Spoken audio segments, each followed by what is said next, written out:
آن ساعت که عزرائیل قصد جان کند، لشکری ابلیس آید غارت ایمان کند. از آن ساعت که عزرائیل قصد جان کند، لشکری ابلیس آید غارت ایمان کند.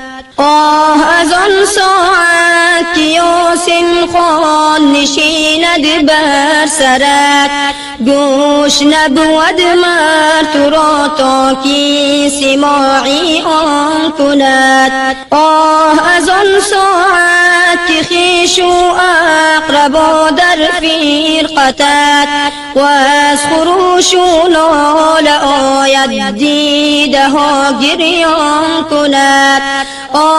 از آن ساعت که عزرائیل قصد جان کند، لشکری ابلیس آید غارت ایمان کند. از آن ساعت که آید نوبتی کوچی فلان، نه نگه در زن کند نه یاد فرزندان کند. از آن ساعت که مرکب از کمین بیرون جهد، ارغوانت را برنگی زعفران یکسان کند. از آن ساعت که عزرائیل قصد جان کند، لشکری ابلیس آید غارت ایمان کند.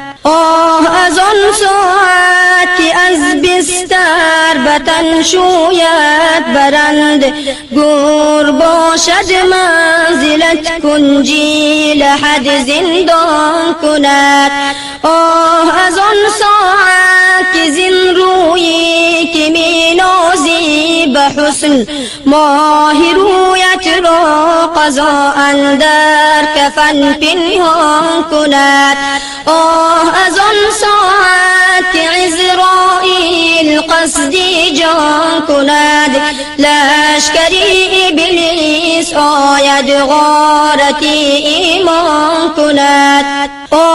از آن ساعت که بالش پاره خشتی بود، بیستری ابریش و مینت را اجل ویران کند. از آن ساعت که بنشیند نکیر و منکرت، با عمودی آتشینت پرسش از ایمان کند. از آن ساعت که عزرائیل قصد جان کند، لشکری ابلیس آید غارت ایمان کند. از آن ساعت که اسرافیل سور اندر دمد، قبر بشگافد به محشر مرد را حیران کند. از آن ساعت که باشد قاضی محشر خدا، پرسش از کاری تو باشد نامه ها عنوان کند. از آن ساعت که عزرائیل قصد جان کند، لشکری ابلیس آید غارت ایمان کند. از آن ساعت که می باشد گذشتن از صراط، آتشی دوزخ تو را در راه سرگردان کند. از آن ساعت که گیرد دامنت را قرض خواه، هیچ نه در دست تا دفعی چنان خصمان کند.